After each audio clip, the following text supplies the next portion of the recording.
Bueno, muy bien. Se abren las preguntas. Allá hay varias manos. Muy buenos días. Yo soy médica, Silvia, secretaria de Salud del Distrito de Villarino, donde realmente tenemos importantes problemas con el arsénico en el agua. Y a mí realmente me gustaría escuchar un poquito más a la doctora Susana García, que me parece que se quedó con temas interesantes para si el auditorio está de acuerdo y si nos puede decir si tiene algún estudio epidemiológico de lo que es el sur de la provincia de Buenos Aires, principalmente Villarino y Patagones, que es donde nos compete. Perdón, yo diría, si querés, contestarle la última pregunta, ¿sí? Porque si no, no vamos a tener tiempo de... Hay varias preguntas además. Lo que ella preguntó al final.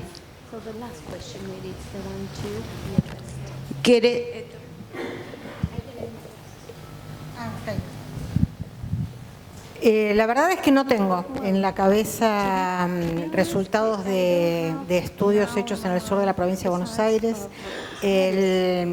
La realidad es que los estudios que se han hecho puntualmente en algunas localidades de provincia de Buenos Aires, incluso de Santa Fe, digamos, incluso de algunas regiones de La Pampa, no muestran, digamos, resultados muy evidentes de manifestaciones clínicas. El anteaño pasado terminamos un segundo estudio multicéntrico donde intentamos revisar datos datos genéticos, datos de estudios en población infantil expuesta sobre índices neurocognitivos y de aprendizaje. Hicimos un estudio sobre enfermedad renal crónica asociada con arsénico en distintos lugares del país con altos niveles de arsénico en agua, y la verdad es que no estamos encontrando valores concluyentes con asociaciones estadísticas significativas. Por eso a mí me parece que si bien uno tiene que, digamos, seguir trabajando sobre el diagnóstico de patologías, lo esencial acá es poder ir bajando los niveles de arsénico en agua, digamos, ¿no? A ver, yo hago toxicología ambiental y salud ambiental desde hace muchos años. Entiendo que como especialidad es tremendamente frustrante. ¿Por qué? Porque vos te encontrás con un brote de sarampión, vas y vacunás, digamos, ¿no? Te encontrás con un brote de cólera, digamos, ¿no? Y montás toda la campaña de lavado de manos, ¿sí? Y tenés medicamentos antibióticos, digamos, ¿no? Específicos para los gérmenes. En nuestro caso dependemos de las acciones de obras públicas, dependemos de las acciones de la Secretaría de Agricultura, dependemos de las acciones de los que se tienen que ocupar de los sitios contaminados. Y la verdad es que hay que insistir sobre eso, porque acá lo que es claro es que si nosotros pudiéramos tener un estudio de calidad de toda la población de la Argentina, que quizás hacia eso apunta ese estudio epidemiológico del que todavía no hay ningún dato, digamos, yo quiero conseguir la ficha de registro para poder estudiar nuestras poblaciones con la misma ficha de registro y tampoco la he podido conseguir. Digamos, si uno pudiera tener un estudio, digamos, de alta calidad de toda la población argentina, quizás podríamos llegar a algunos resultados. A veces uno dice, bueno, vamos a estudiar los valores, vamos a tratar de hacer diagnóstico de un chico que me llega al consultorio con un problema de coeficiente intelectual. Y está dicho que podría estar relacionado con el arsénico. ¿Cuál va a ser la conducta? Digo, ¿qué vas a hacer vos con un chico que tiene un problema de que no llega a los estándares habituales del coeficiente intelectual? ¿Le vas a dar psicoestimulación? O sea, lo mismo si es por el arsénico, porque, digamos, la mamá no lo estimuló bien de pequeño, porque tuvo periodos de desnutrición infantil. Digo, no cambia la conducta. Hoy hacer un diagnóstico de exposición a arsénico en un caso, para un retrospectivo. Disculpe, sabe que en el programa mañana va a haber gente del área de recursos hídricos de Nación, van a exponer el avance del estudio, así que si les pido a las personas que trabajan en eso que traten de estar ahí. Está en desarrollo ese estudio, o sea que también no es lo mismo que esté terminado, pero lo podemos trasladar a ese Sí, momento. y además se va a presentar la cantidad de agua en varios pozos de la provincia de Buenos Aires hecho por el ADA. Por lo menos esos datos sí están. ¿Sí? Bueno, ¿qué otra pregunta hay? Sí. ¿Acá? Bueno. Sí, ¿qué tal? Mi nombre es Alejandro Barrio. Yo estoy, por un lado, en representación de AISA, de uno de los operadores, y por otro lado, en representación del COFES, que es el organismo que nuclea a todos los operadores de agua y saneamiento del país, tanto públicos, privados, como cooperativas, etc. Más que una pregunta, lo mío es un poco una reflexión que quería hacer, que realmente me parece muy interesante este tipo de actividad donde podamos discutir y podamos ver desde el punto de vista científico y desde el punto de vista de las investigaciones en lo que tiene que ver con, en este caso particular, en este congreso, el arsénico en sí mismo. Y la problemática y qué tanto desarrollo tenemos en el país de estudios epidemiológicos y demás sobre el tema del arsénico. Pero me parece también muy importante que los operadores, y en este caso estoy hablando en nombre de los operadores, participen también de este tipo de tareas y de actividades, entre otras cosas para contestar algunas de las preguntas que por ahí te surgían a vos en la presentación. ¿Por qué no se hizo antes? ¿Por qué no se...? Cuando nosotros pensamos en lo que es la política estratégica del saneamiento en el país, hay que pensar en todo el abanico, ¿sí? En todo el abanico de lo que tiene que ver con lograr un agua segura. Y hoy hay muchísimos problemas a nivel país, empezando por cobertura, empezando por la universalización de los servicios, que tenemos que encarar y que las empresas, las distintas empresas, ya sean empresas privadas, empresas públicas, cooperativas, municipios que operan, se encuentran hoy con esas problemáticas. Entonces, creo que es muy importante, si vamos a discutir legislación y si vamos a discutir en 50 microgramos, 10 microgramos, ¿qué implica bajar de 50 a 10? ¿Alguien sabe, por ejemplo, qué implica bajar de 50 a 10? Digo, desde el punto de vista de qué hay que hacer, cuál es la inversión, cuál es la prioridad que hoy tenemos desde el punto de vista del saneamiento. Me parece que es importante también que se escuche la opinión de los operadores en lo que tiene que ver con la priorización de inversiones, porque sabemos que los recursos son finitos, esto es así. Entonces, mañana yo voy a hacer una presentación del caso de Buenos Aires y todo el conurbano. Y ustedes van a ver, les adelanto al final, lo voy a espolear mi presentación, pero ustedes van a ver que de 600 perforaciones tenemos historia de muchos años de mediciones continuas de todos los parámetros, pero entre otros arsénico. Les diría que no hay ningún pozo por arriba de 50, o hay uno en 600, y prácticamente no hay ningún pozo por debajo de 10. Con lo cual, entre 50 y 10 hay un mundo de distancia desde el punto de vista de lo que tenemos que hacer, ¿sí?, si queremos ir de 50 a 10. Entonces, era un poquito permitirles que alguno me va a buchear, digamos, pero dar un poco también la visión porque es muy interesante la parte científica, pero después tenemos que bajarlo a la realidad. Y la realidad es que vivimos en Argentina, en un país que tiene falencias, que tiene problemas, que tiene muchas cosas por desarrollar. Entonces, cuando pensamos en tomar decisiones, esas decisiones tienen que estar tomadas en ese contexto, ¿sí? Porque tal vez en otros países tienen muchas cosas resueltas y entonces pueden, digamos, levantar la vara. Así como digo esto, también digo, tenemos que tener en vista que queremos ir ahí y que queremos llegar a ese punto, ¿Sí? Bueno, era un poco esto lo que quería comentar. Gracias. Espera. Bueno, espera. ¿Alguna pregunta? Sí. Hola, buenos días.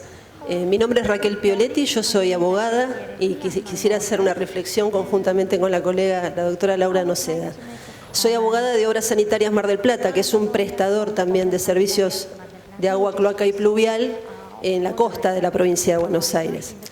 Quisiera comentar y preguntarte a ver cuál es tu opinión en relación a la segundo y tercer punto de las reflexiones que habías hecho en cuanto a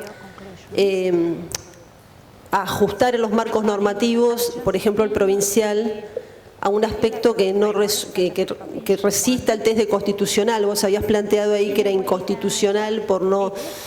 un tema que tengo recurrente es, y que me parece que es un déficit que tenemos en nuestro país, que es cómo se elaboran las normas, todas las normas de cualquier tema, porque muchas veces se traspola una norma de un determinado...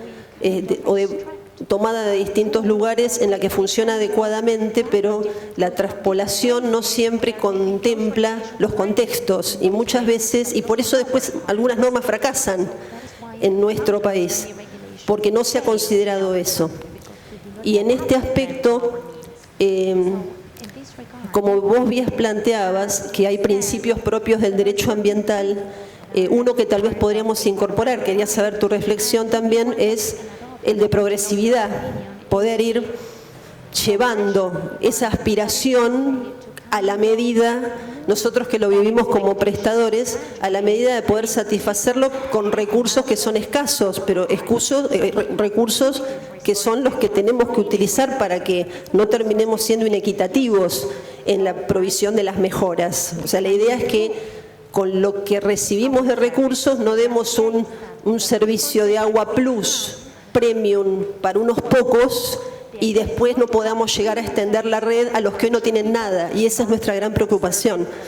Tal vez desde ese aspecto el principio de progresividad puede sumar, ¿verdad? Sí, muchas gracias, no, por nada, doctora, por la reflexión. Yo creo que al pasar quedó dicho que tiene que haber una progresividad. Yo lo que veo es que no hay nada, que sí extrapolamos una norma que viene de él a nivel internacional, que los fundamentos científicos están siendo dados acá y que ya han pasado desde 2007 12 años.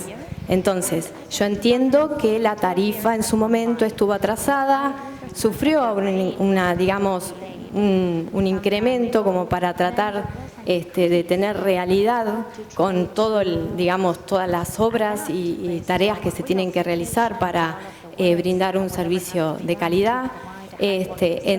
No pierdo de vista que los recursos son escasos, pero con relación a la progresividad tengo esta respuesta, es decir, bueno, ha transitado un tiempo suficiente y lo que yo veo es falta de información. Porque es correcto, o sea, están a la defensiva las prestatarias, pero en realidad hay que tomar nota de las demandas, del estado de la ciencia, y en definitiva no es que el derecho no les haya dejado hacer en estos 12 años el Estado, más que nada, porque el derecho va dictando estas normas, y sin duda hay que hacerlo progresivamente, pero fijemos un cronograma de acción, fijemos plazo, sepamos de cuánta inversión estamos hablando, porque en definitiva todo eso lo desconocemos los ciudadanos. A eso me refería y no pierdo de vista la necesaria progresividad y que vivo en Argentina. Bueno, muchas gracias. ¿Alguna otra pregunta? Yo les voy a pedir que concreten la pregunta y concreten la respuesta, así todos van a tener la posibilidad de participar. Bueno, yo soy Marcelo, soy Marcelo Escagliola de Obras Sanitarias también, el vicepresidente de Obras Sanitarias. Soy biólogo y quiero sumar a lo que dijo recién el ingeniero Alejandro Barrio y la arquitecta Pioletti en cuanto a que los prestadores de servicios, lo que hemos notado es que no hemos participado en instancias previas, tal vez antes del 2007, en esta discusión tan rica y tan buena. Y eso creo que es lo más importante. Hoy sabemos más que antes la importancia de los procesos participativos, donde todos tenemos que decir alguna cosa para que haya una buena gobernanza. Estamos en problemas si no, y entonces creo que lo más importante de este tipo de encuentro es cómo podemos caminar hacia el lugar donde antes de una norma que involucre a todos podamos participar. Creo que los prestadores de servicios sanitarios tenemos mucho que decir, además de decir cuáles son los niveles de arsénico, que lo venimos midiendo desde hace 20 años. En el caso de Mar del Plata nunca fue un problema, siempre lo medimos, tenemos laboratorios calificados, certificados, nunca fue un problema el arsénico. El agua no tiene inconvenientes, salvo que tengamos el 10, donde toda el agua que fue potable hasta hoy deja de ser potable mañana. Como bien decía recién el ingeniero Barrio, ¿qué significa para una ciudad como Mar del Plata las inversiones? Y no nos queda a nosotros ninguna duda, como sanitaristas, que el agua que logramos llegar a la gente cuando es bacteriológicamente segura, genera, con los estudios epidemiológicos que ya se hicieron ya hace mucho tiempo, grandes beneficios en la salud. Y no queremos dejar de lograr ese beneficio para hacer una inversión en un tema donde todavía estamos discutiendo estudios epidemiológicos y que el beneficio seguramente no va a estar a la altura de lo que todavía tenemos que hacer. Quería decir eso. Gracias.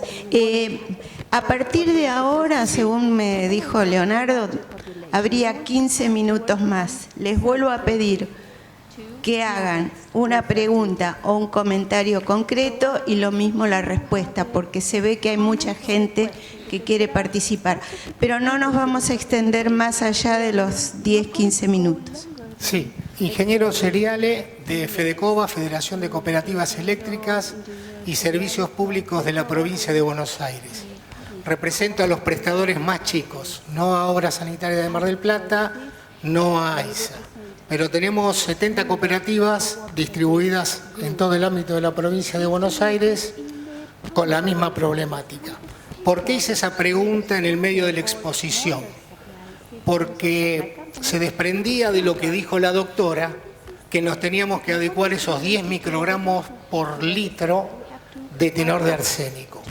Nuestro regulador, que es la Autoridad del Agua de la provincia de Buenos Aires, la que nos da los fallos jurídicos dentro de la provincia de Buenos Aires, nos exige que el agua que prestamos esté dentro del marco regulatorio, la 11820, 50 miligramos por litro. Y nos alimenta de los fallos de la Suprema Corte de la provincia de Buenos Aires para atender a ese parámetro.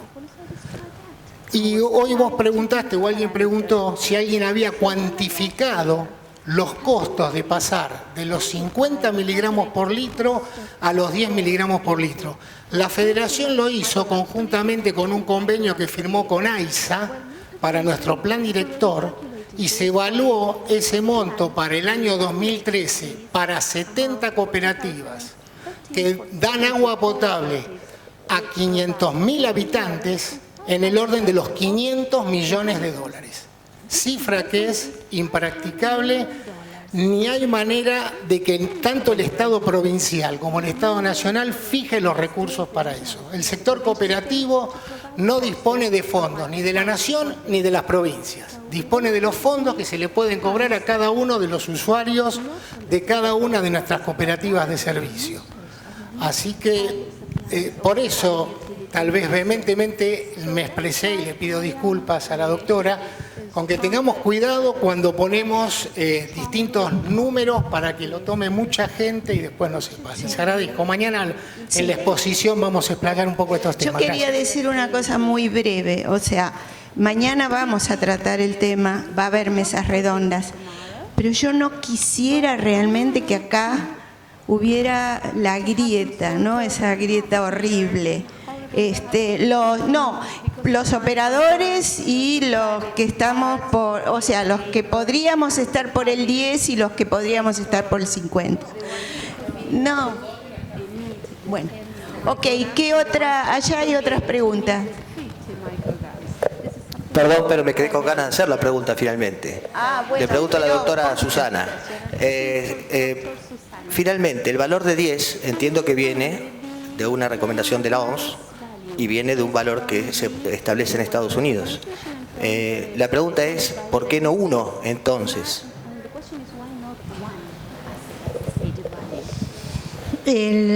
A ver, la Organización Mundial de la Salud establece valores guía, ¿sí? países una evaluación de riesgo, ¿sí? Lo hace para el agua, para el aire, para los alimentos. Y lo que hace la OMS es decir, mira, si vos seguís con 50, vas a tener este riesgo para tu salud, para la salud de tus habitantes. Si vos seguís con 10, esto, y si seguís con 3, esto, y si seguís con 1, esto. Lo hace con el benceno en el aire. Y todos sabemos que transitar con vehículos automotores aumenta los niveles de benceno en el aire y a nadie se le ocurre prohibir los vehículos automotores. La OMS dijo en el año 2013 o 2014 que la contaminación del aire de las ciudades era un cancerígeno número 1, digamos, y no por eso, y la contaminación del aire de las ciudades tiene que ver con los hidrocarburos aromáticos policíclicos y tiene que ver con el tránsito vehicular, y a nadie se le ocurre prohibir, pero sí que ha habido en muchas ciudades restricciones peatonales, digamos, ¿no? Disminuyamos en algunos lugares, etcétera, etcétera. Entonces, es una recomendación, ¿sí? Yo mostré lo que hizo Estados Unidos porque tiene honestidad, digamos, ¿no? Estados Unidos dice, a ver, el valor deseable es 0, ¿sí? El valor de 3, digamos, es factible con la tecnología disponible, pero no cumple relación costo-beneficio. 5 cumpliría relación costo-beneficio, ¿sí? Tomando los estudios de OMS, digamos, ¿no? Y revisados por ellos.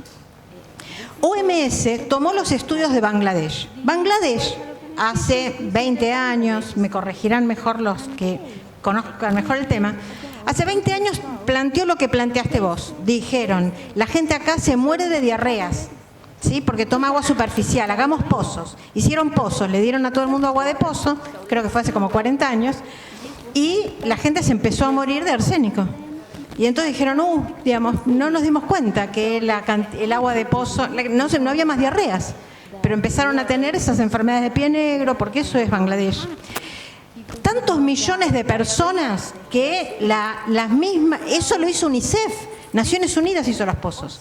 Tanta inversión de Naciones Unidas que después hicieron una tremenda inversión mayor en abatimiento. Ensayamos acá en Salta las sales para la floculación y eso que saben los ingenieros, para abatir el arsénico. Aquí la gente de Salta decía, el agua es horrible con estas sales, las probamos acá para aplicarlas en Bangladesh. En Bangladesh bajaron los niveles y pudimos estudiar toda... Hay cohortes de 11 años de personas en seguimiento tomando agua, desde donde podemos saber que la gente se enferma de cáncer de vejiga, de cáncer, por la población de Bangladesh. Nos enseñó muchísimo ese error, digamos, garrafal que cometió UNICEF en su momento. Perdón, ¿con qué valores de arsénico estamos hablando en el agua en Bangladesh? Estamos hablando con valores altos, con valores arriba de 150, 200 microgramos litro, ¿sí? Nosotros acá tenemos poblaciones que toman 150, 200, 1000, 2000, también tenemos. No, es que con eso creo que no hay conflicto de ningún tipo. La pregunta es con los valores menores de 10. Perdóname, pero no podemos, hay otra gente para hablar. Entonces voy a pedir, Susana, ¿termina? Termino.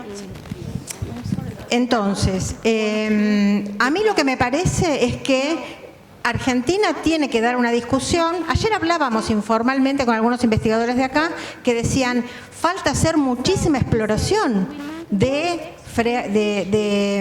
napas, digamos, que están ahora no me sale el nombre, bueno, es el agua ahí abajo, digamos que a 200 metros quizás podemos encontrar agua sin arsénico, pero hay que hacer la exploración y después hay que hacer la inversión del pozo, digamos. El tema es la sociedad argentina. A ver, Estados Unidos hay un libro, Riesgo y Razón, que publica los resultados del estudio, hizo un análisis costo-beneficio diciendo cuánto nos cuesta cada enfermo por arsénico entre 10 y 50.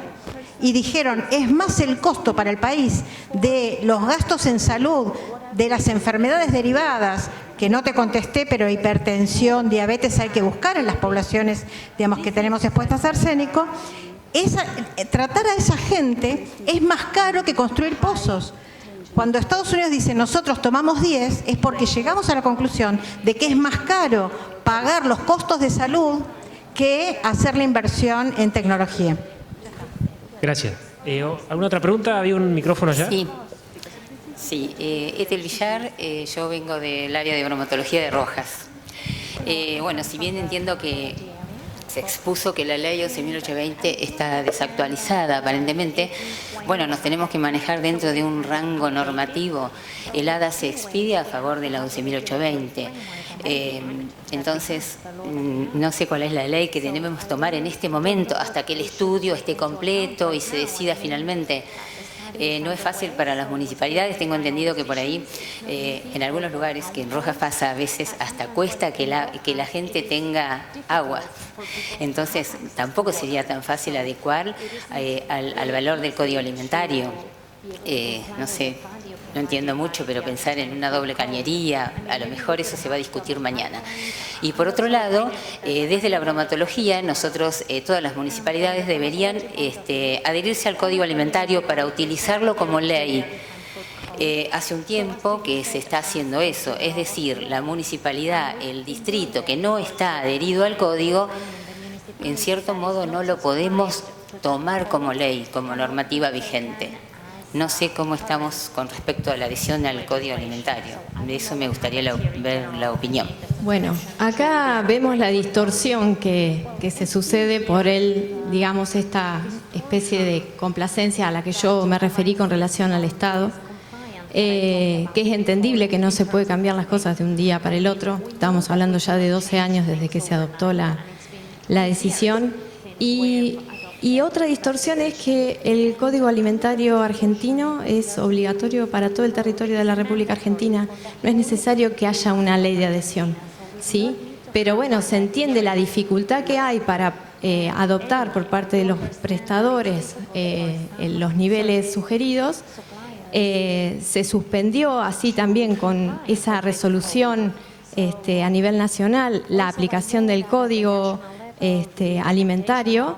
Pero sin embargo, al día de la fecha, los plazos establecidos están vencidos, pero más allá de eso, es una resolución que jerárquicamente viola lo que establece el artículo 31 de la Constitución Nacional, que hay una jerarquía de leyes, o sea, primero rige la Constitución Nacional, el Código Alimentario en este caso, y luego, digamos, las legislaciones provinciales tienen que estar en línea con lo que establece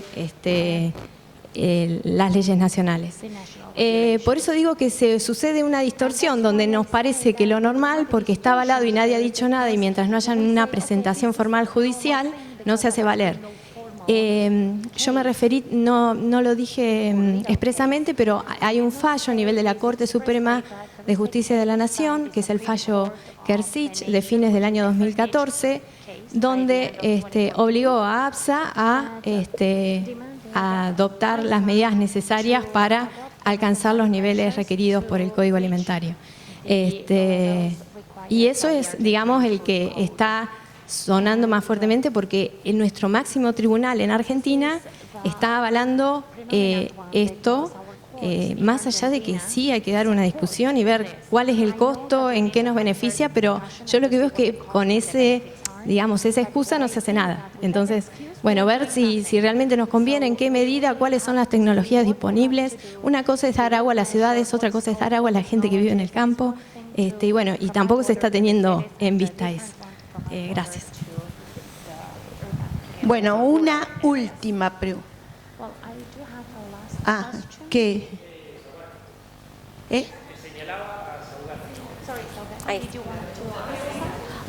Perdón. Just a quick follow-up on your question. What do you think are the main hindrances that has prohibited in these 12 years for not promoting the level for arsenic from 50 to 10? Like, in your experience, what are the ones that has been the most difficult to overcome? Y fundamentalmente son las cuestiones económicas, sin duda. O sea, de hecho, esto que se presenta como porque no hay que, yo, digamos, soy la mensajera, digo lo que está en la ley vigente, hago la interpretación desde el derecho, lo que no quita que es una realidad que esto hay que discutirlo, porque por eso me parece un buen foro donde no puede ser que los buenos y los malos, los prestadores están dando un servicio y que atienden a la máxima calidad, y es verdad que hay muchos requerimientos y poco dinero, y a su vez nuestras crisis cíclicas no nos ayuda tampoco a resolver esto, cuando también la tarifa estaba totalmente retrasada, entonces como uno puede, pero cuando se adelanta la tarifa tampoco vemos que esté tomando medidas como para cumplirlo. Entonces me parece bien, es un blanqueo de la situación y saber en qué situación se encuentra la ciencia para poder tomar decisiones que ayuden digamos, a toda la población. Y como yo entiendo que la universalización del servicio es la prioridad número 1, pero no podemos con eso descuidar también otros aspectos que hacen a la calidad del agua. No sé si respondí su pregunta. Una última.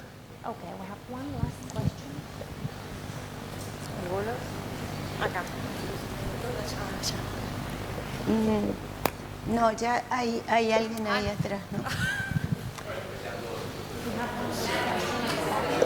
¿Acá? Bueno, la última mía entonces, la doctora. Entonces, como segunda inquietud mía, ¿no sería interesante que para trabajar en foros que, por ejemplo, planteen la cuestión de una modificación de un marco normativo que establezca distintos niveles, se contemple la cuestión de la regionalización?